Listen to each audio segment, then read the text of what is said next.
Good morning everyone. जैसे कि हमने लास्ट क्लास में प्रीपोजिशन के बारे में पढ़ा था, हमने प्रीपोजिशन की डेफिनेशन और देखा था कि इसका यूज़ कहाँ पर किया जाता है।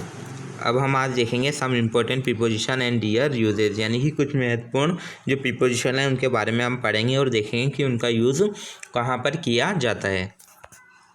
फर्स्ट नंबर है आपके प्रीपोजिशन अबोव। अबोव का यूज़ कहाँ किया जाता है उसके बारे में हम देखते हैं।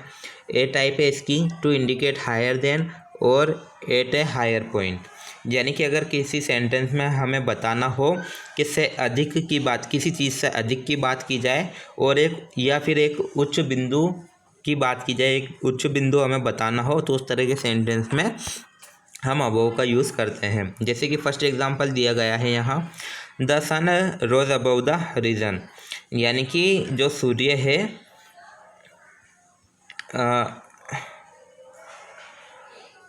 वो क्षितिज से ऊपर है, उठ गया है, यानी कि जो सूर्य है वो क्षितिज से ऊपर उठ गया है।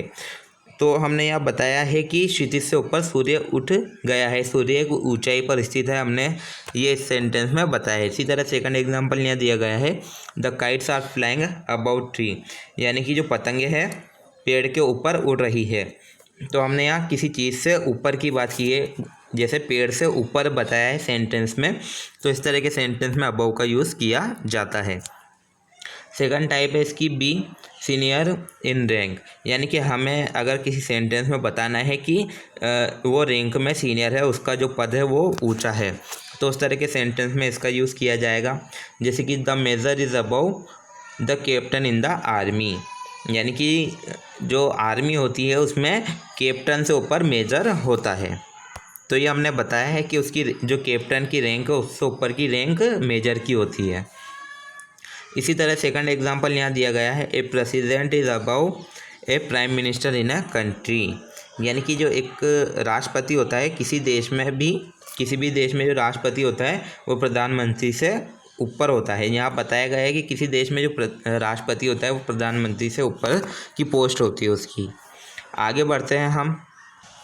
नेक्स्ट टाइप एग्जांपल है आपके अमोंग से टू, यानी कि अमोंग का यूज़ कहाँ किया जाता है ये हम देखते हैं।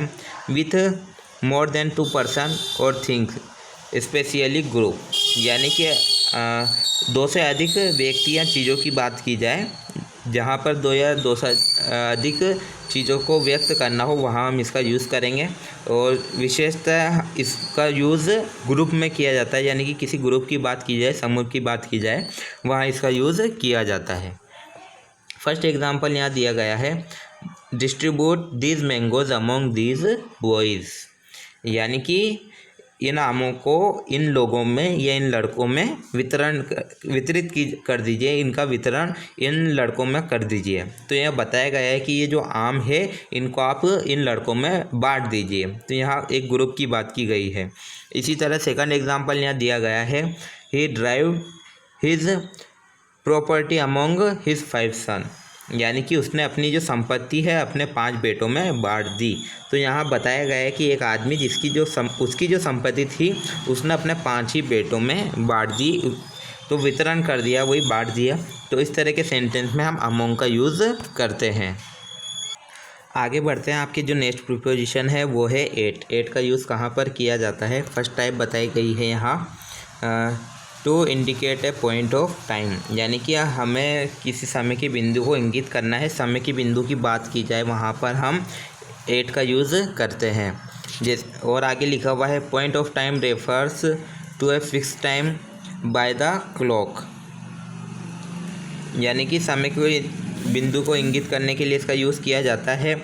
और हम देखते हैं कि समय का बिंदु की बात की जाए घड़ी के आगे name of days, name of months and years ETC, यानी कि अगर दिनों के नाम की बात की जाए, महीनों की बात की जाए या वर्षों के नाम की आदि की बात की जाए, एक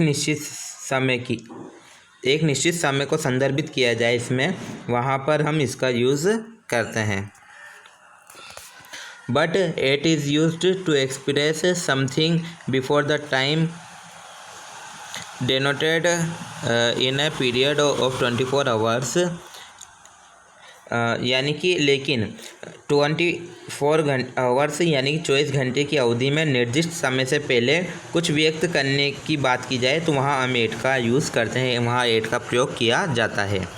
as at which some action is performed and before the names of festival which experience period. इसके अलावा